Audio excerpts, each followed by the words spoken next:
آج تک دنیا میں کوئی ایسا محبوب نہیں ہوا جس کے عاشق جو ہیں وہ آپس میں محبت کرتے ہوں، بلکہ اس کے برعکس ہی ہوا ہے کہ ایک عاشق کو پتہ چلا ہے کہ وہ بھی عاشق ہے تو اس نے اس کو جا کے اڑا کے رکھ دیا۔ جی میں سب سے زیادہ حسن جو ہے وہ یوسف علیہ السلام کا حسن ہے، ان کے عاشق جو ہے ان میں بھی دوستی نہ ہو سکے، اس سے بڑا محبوب تو کوئی نہیں دنیا۔ حضور پاک سرکار دو عالم کے بعد حسین ترین جو قرآن پاک میں ذکر ہے اور یوسف علیہ السلام، وہ اتنا حسن ہے کہ ان کا جو قصہ ہے اس کو احسن القصص حسین ترین قصہ قرآن نے خود کہا، تو ان کے حسن پہ بھی ایکا نہیں ہو سکتا۔ تو حضرت ایک تو ان سے محبت کرنے والے حضرت یعقوب علیہ السلام تھے اور ایک ان سے محبت کرنے والی زلیخا تھی۔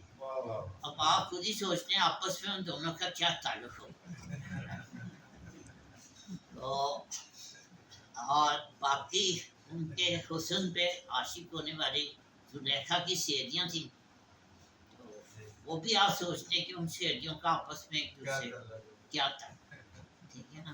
تو اس حسن پہ بھی دو عاشق متفق نہ ہو سکتے، تو یہ صرف ایک ہستی کا حسن ہے جس پہ عاشق جو ہے متفق۔ تو اس سے پہلے نعت شریف پڑھی گئی ہے، اس کے متعلق ایک بھائی نے مجھ سے سوال کیا ہے۔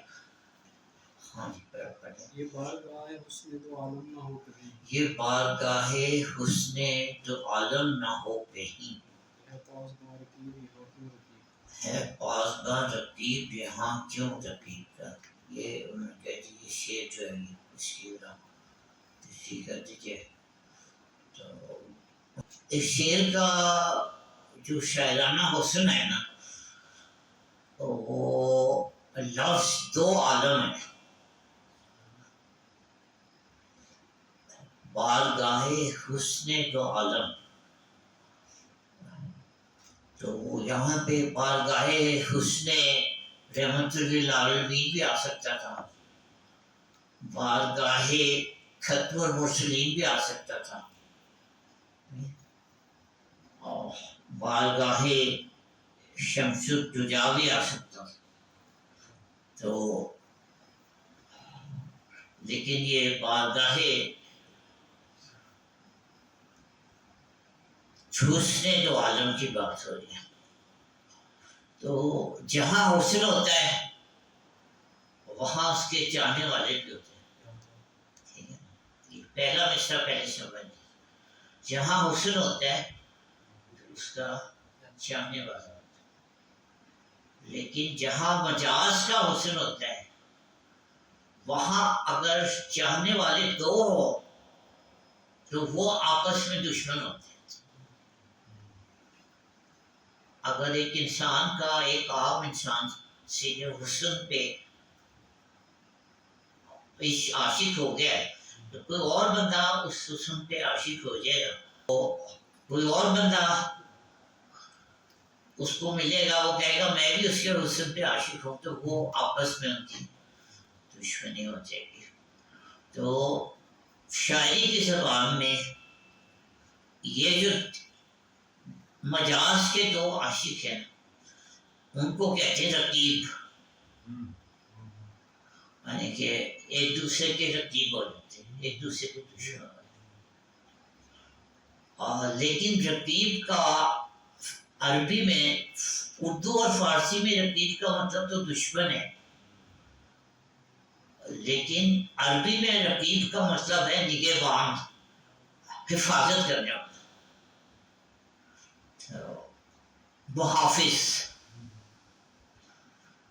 اردو شاعری میں کہتے ہیں کہ وہ ایک محبوب کا ایک محافظ ہے اور دوسرا بھی اسی کا محافظ ہے، تو وہ دونوں محافظ آپس میں لڑ پڑے، تو اس لیے رقیب جو ہے وہ مجاز میں جو ہے وہ ناگوار ہوتا ہے۔ تو اب یہاں دوسرے مصرے میں ہے پاسباں رقیب، یہاں کیوں رقیب کا؟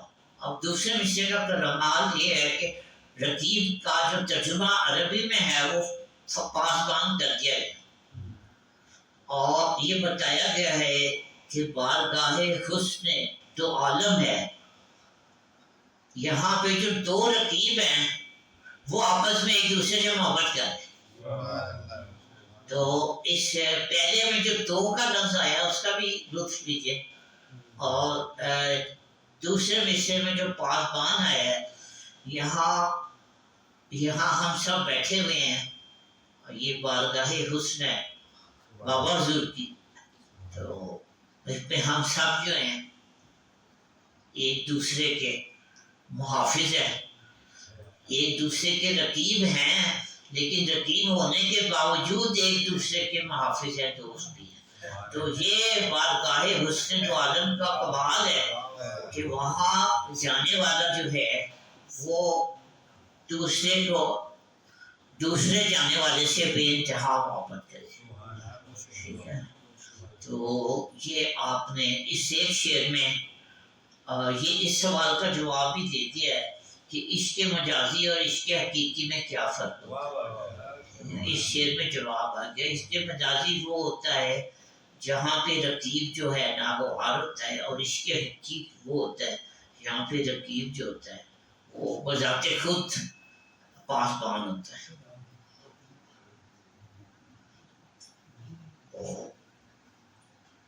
یہ صرف یہاں پہ دوسری جو لطف کی بات یہ ہے کہ اور یہ شرف جو ہے کہ رقیب سے محبت کر رہا ہے، یہ صرف ایک بارگاہ پہ شرف ہے۔ ساری دنیا میں اور کوئی محبوب ایسا نہیں ہے جس کو یہ شرف حاصل ہو کہ اس کے چاہنے والے آپس میں ایک دوسرے سے پیار کرتے ہیں، وہ لازمی طور پہ ایک دوسرے کے دشمن ہوں۔